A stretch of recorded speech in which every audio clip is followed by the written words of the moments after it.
There's an old joke that goes something like, what are the world's four shortest books?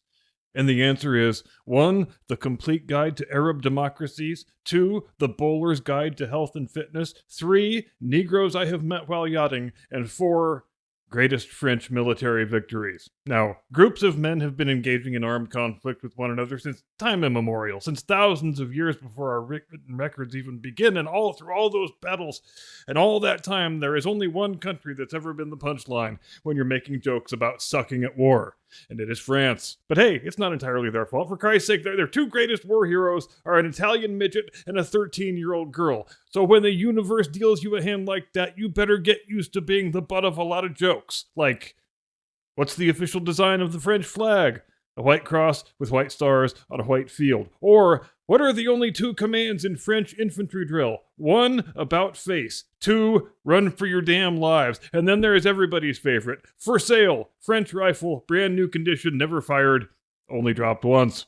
The point being, when you've developed the reputation of being a country of cheese-eating surrender monkeys, you have to take your victories where you can get them, really. And it was on this very date, 229 years ago, Friday, 23 January 1795, that France won one of the most unusual victories in the entire annals of military history. And what made it unusual, you ask? Well, you tell me how many stories you've ever heard about a squadron of warships being captured by a regiment of horse cavalry. Never heard one? Exactly. Because this is the only damn time that has ever happened. Now, let's quickly set the scene, shall we? Revolutionary France was on a pretty good run as the calendar flipped from 1794 to 1795. They had mostly dispensed with the purges and the terrors and the mass executions and the Civil War and all that stuff. And now it was time to fight some other countries instead of just fighting themselves. And so was born the War of the First Coalition, in which the British and the Dutch and most of the rest of the European great powers try to dogpile on France so they can defeat the revolution and restore the Bourbon monarchy and set the world back on its proper axis. But it didn't go quite the way the Dutch were hoping, to the point where, not only did we not win, we got our ass conquered. Our story takes place in the immediate aftermath of said conquest at the port of Den Helder on the tip of the North Holland Peninsula. Then, as now, the home port of the Dutch fleet. The French have subdued the Dutch on land, but there still is an open question about the intentions of the Dutch Navy. The French have dissolved the Dutch Republic, and the last stadholder, William V, has fled to England to go live in exile. A puppet state called the Batavian Republic has been proclaimed by the conquerors, to which the Dutch land forces have already pledged their fealty and obedience. But there are rumors afoot that the Dutch Navy isn't quite on board with this new arrangement, and they might try to make a break for the British Isles and go fight alongside the Royal Navy, much the same way as the Poles and the Free French did, among others, during the Second World War. But it's an unusually cold winter in 1795, so cold, in fact, that the port of Den Helder, which normally doesn't ice over, has well and truly iced over this year, so the Dutch fleet can't really make a break for it, even if they want to. But the French, they still have no real means of ascertaining the Dutch level of hostility, if any. So through some strange series of machinations that can only be guessed at, they decide the prudent thing to do is to send the 8th Hussar Regiment, horses and all, across the frozen bay to make contact with the Dutch admirals and, if necessary, do battle with their fleet if they should happen to take things the wrong way. But hold on a minute, say the Hussars. We do battle with sabers on horseback. If we approach these guys and they start firing on us, what the hell are we supposed to fire back with?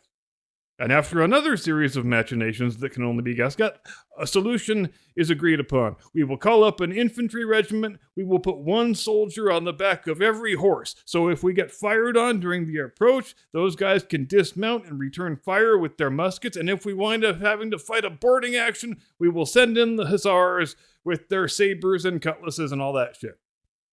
And if there was anybody in the room who said, wait, isn't it maybe not the best idea in the world to double the weight on the horses when we are attacking across frozen water? History has not registered his objection. They want to make a stealthy approach, so they make their way under cover of darkness, the horses' hooves wrapped in canvas to reduce noise. But in the actual event, well, the Dutch were rather delighted to have some unexpected visitors. And you know how the freaking Dutch are with their congenital friendliness. Oh, welcome. Please come aboard. Can I offer you a beverage? Interrogated regarding their intentions, they said, well, since you guys just rode some fucking horses right up to our fleet, it goes without saying that we aren't going anywhere anytime soon. Mostly, we were planning on just kind of hanging out here in the bay until the ice melts or the situation on shore calms down, one or the other, ideally both. We figure eventually somebody with some lawful authority will show up and tell us what to do, and if that's you guys, hey, that's cool. The French commander, he was happy to take them at their word, and the hussars and the voltigeurs duly took their leave, men with swords on horseback who had just captured an enemy naval fleet without firing a single shot in anger. But to put things in football terms, hey, a playoff win is a playoff win, am I right? The scoreboard doesn't say how well you played that day, it just says you scored more points than the other bastard. Even if the only scoring play in the whole game was the other guys fumbling the ball out the back of their own end zone for a safety. But that 2-0 victory will remain on the record books for all time, just like the glorious French victory at the Battle of Den Helder.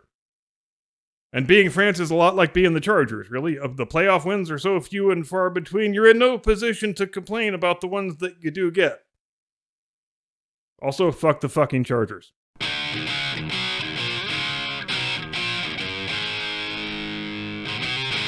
From atop the battlements of Castle Curmudgeon, where Mother always taught me if you can't say something nice, say something twice as mean. Good evening, Mr. and Mrs. Marca, and all ships at sea. Welcome to the program. I'm your eponymous host and humble servant. And we like presidential history quite a lot on this program, as you may know. And finding ourselves now, as we do, in another presidential election year, I think it's safe to say you can expect no shortage of episodes on that very topic as we get deeper into the thick of 2024. And we will have a lot of time, too, since here we are on 23 January, and the primaries are already finished. Yeah, I know they're doing something up in New Hampshire tonight, but let's call things what they are. Nobody gives a shit about that except Nikki Haley, her Democrat voters, and the big Democrat mega donors who insist, for reasons that escape this reporter, on keeping her campaign hooked up to the life support machine when the patient is quite clearly well past the point of brain death. And I guess you can insert a Joe Biden joke here if you want. And I think all that Democrat campaign cash might be going to Nikki's head a little bit. Because all of a sudden she's running around calling herself a brown girl? In fact, she made the rather wild claim earlier today that she was actually thrown out of a beauty pageant because she was neither black nor white. And I hope, fervently do I hope, that some intrepid journalist out there is fact-checking that claim right now as we speak, because frankly, I believe that story about as much as I believe Jussie Smollett was attacked by white racist Trump supporters in downtown Chicago at 2 o'clock in the morning in February. I believe it about as much as I believe the piece of string on Bubba Wallace's garage door at Talladega was a racist hate crime. I believe it about as much as I believe Paul Pelosi got his head bashed in with a hammer by a random home invader. I believe it about as much as I believe 81 million currently living lawfully registered voters actually voted for Joe Biden. Allegedly. Now, our 2024 presidential election is going to be an historically unique one for a few different reasons, but as with most other things in our history, there is always an antecedent to everything, and the antecedents for this year are to be found, in the opinion of this reporter, in the elections of 1892 and 1912. Why does it resemble 1892? Well, if you're a regular follower of Donald Trump, you've probably heard him make reference to Grover Cleveland a few times by now, and how he's attempting to achieve the same feat that Cleveland did, namely, becoming only the second ever president to serve 2 non-consecutive terms. And why does this election resemble 1912? Well, it resembles 1912 in a few different ways, none of which bode particularly well for Joe Biden. There was a poll that came out the other day which I think puts things rather starkly in perspective for the president. I mean, I know Biden is an intensely unpopular man, but when I saw this poll, I actually did a double take. I almost could not believe it. It was a CNN poll, of all things, a poll of independent voters. And it was for a hypothetical 3-way race between Trump, Biden, and Bobby Kennedy Jr. Trump was in first, obviously, with something like 43%, I think it was. But dude, Biden and Kennedy were at 26 and 23% respectively, which is to say, if this poll accurately reflects reality, and they never do, but just bear with me all the same, then the sitting incumbent president is only a couple points away from being in third place among independents. And dude, there just is not enough lipstick in the world to make that pig not look like a pig. I don't know that I've ever seen a worse poll for a sitting president in a re-election year ever. And what's this got to do with 1912? Well, quite a lot, as it turns out, because that actually happened once before. The incumbent president, William Howard Taft, the Republican nominee, he finished in third place that year. The incumbent president carried a grand total of 2 states and 8 electoral votes. And if you find yourself thinking right now, wait, this kind of sounds a lot like 1992. Well, there's a reason for that, because the exact same thing happened that year. A third-party candidate splits the Republican vote, so the Democrat winds up winning rather dominantly, despite getting less than 42% of the popular vote. In 1992, his name was William Jefferson Clinton. In 1912, his name was Woodrow Wilson. The decision by Theodore Roosevelt not to seek re-election in 1908 probably had more wide-ranging consequences than history will ever be able to tabulate, frankly. Just as there is never a Roosevelt presidency without McKinley getting assassinated, there is never a Woodrow Wilson presidency without Roosevelt deciding to mount a third-party run in 1912, and Wilson's, for the sheer amount of damage his presidency did to the social fabric of the nation, it was the most disastrous presidency this side of the Civil War, and it's not particularly close. Roosevelt didn't know what the right thing to do was in 1908, and it came down to ultimately a question of, do I follow the spirit of the precedent, or do I follow the letter of the precedent? Remember, there are no term limits on the president at this point, but all previous presidents have abided by George Washington's example of bowing out after 2 terms. But in Roosevelt's case, it's more complicated than that. He's been the president for 8 years, but he's only been elected once, since McKinley got killed right after the start of his 2nd term. So what is the spirit and the letter of Washington's example? If it's being elected twice, then I should run again. If it's staying around for 8 years, then that's how long I've been around, so I should bow out. Ultimately, of course, he decides to bow out. He chooses Taft as his hand-picked successor, and he wins comfortably, just as TR would have done if he had chosen to run again, since he was both a great and a much-beloved president. But Taft very quickly turns into a sellout and a disappointment in Roosevelt's eyes. There are 2 wings of the Republican Party in those days, the progressives and the conservatives. And the progressives were largely a lot like what the MAGA movement is today. A populist movement largely driven by the ideas and the charisma of one man who is intensely disliked and mistrusted by the establishment, but is just as intensely liked and trusted by the people.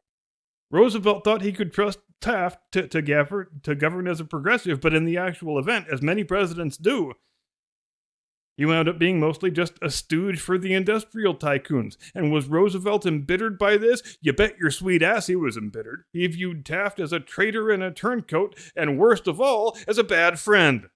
And he decides there can be no remedy except me running again and returning to the White House and undoing all the dumbass things this fat fuck has been doing since he's been in there. But the GOP wants no part of a Roosevelt candidacy in 2012, first of all, because the party establishment hates the guy just as much as they always have. And second of all, we can't just dump the incumbent president because TR has got a bug up his ass. And this is why no matter the decade or the age or the era, you can always depend on the Republican Party to find a way to fuck things up. Because should they have dumped Taft and gone back to Roosevelt? Oh, hell yes, they should have. When your incumbent president finishes in goddamn 3rd place, carrying 2 states and 8 electoral votes, it's pretty safe to say you should have gone with the other dude. But if today's polls are to be believed, that's a distinctly real possibility that is currently staring Biden and the Democrats directly in the face. And in 1892, well, that's the only previous contest that provides a direct antecedent to this year in the one sense, because while Theodore Roosevelt was an ex-president running on a third-party ticket, 1892 is the only previous election where the current president and the last president faced off against each other as the nominees of the 2 major parties. I was president for 4 years. The other guy was president for 4 years. Study the track records. Take your pick. But here, once again, in 92, you had a third-party populist candidate, James Weaver of Iowa, in this case, who threw a bit of a spanner into the works. And once again, just as in 1992, it was the sitting Republican president, Benjamin Harrison in this case, who he took votes away from. And with as close as the margin was between Cleveland and Harrison, it's not difficult to conclude that Weaver's presence on the ballot might have flipped the result entirely. Popular vote, Cleveland 46.0%, Harrison 43.0%, Weaver 8.5%. Electoral vote, Cleveland 277, Harrison 145, Weaver 22. States carried, Cleveland 23, Harrison 16, Weaver 5. When you combine the Harrison numbers and the Weaver numbers, you're looking at something pretty close to a dead heat. And here's another fun side note from that election. The margin of victory in California, 147 votes in favor of Cleveland. And in Ohio, 1,072 votes. That is 5 1,000ths of a percent in California and 13 100ths of a percent in Idaho.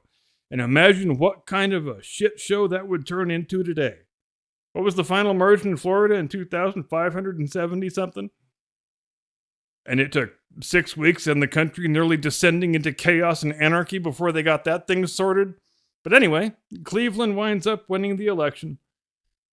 He was already the first Democrat to be elected after the Civil War, while Harrison becomes the first Republican president ever to not be reelected. But hey, at least nobody tried to throw their opponent in prison, right? Nobody said democracy will end if you vote for the other guy. Even when we were still only 28 years removed from the war of Yankee aggression, we were capable of far more civility and magnanimity in our politics than we are today. And I bet, for whatever his faults may have been, that Benjamin Harrison probably could have at least walked across the stage without falling flat on his ass. Thanks very much indeed for watching. Have a great day and a pleasant tomorrow. See you next time. Do not comply. Get off my lawn.